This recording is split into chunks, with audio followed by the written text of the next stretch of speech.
যে কোনো ওয়াইফাই এর পাসওয়ার্ড মাত্র 15 থেকে 20 সেকেন্ডের মধ্যে আপনার মোবাইল ফোনটি ব্যবহার করে আপনি কিন্তু বের করে ফেলতে পারেন। শুধু যে আপনার মোবাইল ফোনে কানেক্ট করাতে পারবেন তা কিন্তু নয়, আপনার আশেপাশে যে ওয়াইফাই গুলো থাকবে যেগুলো আপনার এখানে শো করবে প্রত্যেকটা ওয়াইফাই এর পাসওয়ার্ড কিন্তু আপনি শো করাতে পারবেন, অর্থাৎ দেখতে পারবেন। দেন কিন্তু যে কোনো ডিভাইসে আপনি কানেক্ট করতে পারবেন। কি বিশ্বাস হচ্ছে না তাই না? তো চলুন দেখিয়ে দিচ্ছি যে কোনো ওয়াইফাই এর পাসওয়ার্ড কিভাবে আপনার মোবাইল ফোনটি ব্যবহার করে আপনি শো করাতে পারেন। পেজটিকে ফলো করে রাখেন আর ভিডিওটি শেয়ার করে আপনার টাইমলাইনে রেখে দিন। যে কোনো সময় কিন্তু কাজে আসতে পারেন, কারণ প্রত্যেক অ্যান্ড্রয়েড ব্যবহারকারীদের জন্য এটা অনেক বেশি গুরুত্বপূর্ণ। বর্তমানে এমবির যে দাম, ওয়াইফাই ব্যবহার করতে না পারলে কিন্তু একদম আমরা ভিডিও দেখতে পারবো না। তো কাজটি কিভাবে করবেন চলুন দেখিয়ে দিচ্ছি। তো লেটস গেট স্টার্টেড। তো কাজটি করার জন্য প্রথমে আপনি গুগল প্লে স্টোরে চলে আসবেন এবং গুগল প্লে স্টোরের সার্চ বক্সে আপনি ইনস্টা ব্রিজ লিখে সার্চ করবেন। এরকম একটি অ্যাপ্লিকেশন আপনি পেয়ে যাবেন। আপনার লোগোটি দেখে রাখুন, এই লোগোটি দেখে অ্যাপ্লিকেশনটি ইনস্টল করবেন। বন্ধুরা ইনস্টল করা হয়ে গেলে সিম্পলি এটা ওপেন করবেন, উপর থেকে স্কিপে ক্লিক করবেন, দেন নিচ থেকে কন্টিনিউ ক্লিক করে দিবেন। দেন কয়েকটা এলাও চাইতে পারে, এলাও গুলো করে দিবেন। দেন বন্ধুরা এই যে দেখুন এখানে কিন্তু আমার আশেপাশে যে ওয়াইফাই গুলো রয়েছে সকল ওয়াইফাই গুলো কিন্তু এখানে শো করছে। আপনার এখানে কিন্তু এই সফটওয়্যারটির ভিতরে ঢুকলে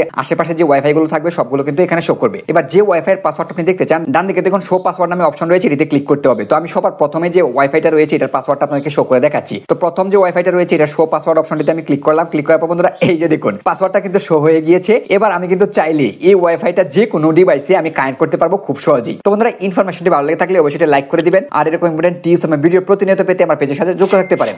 ধন্যবাদ।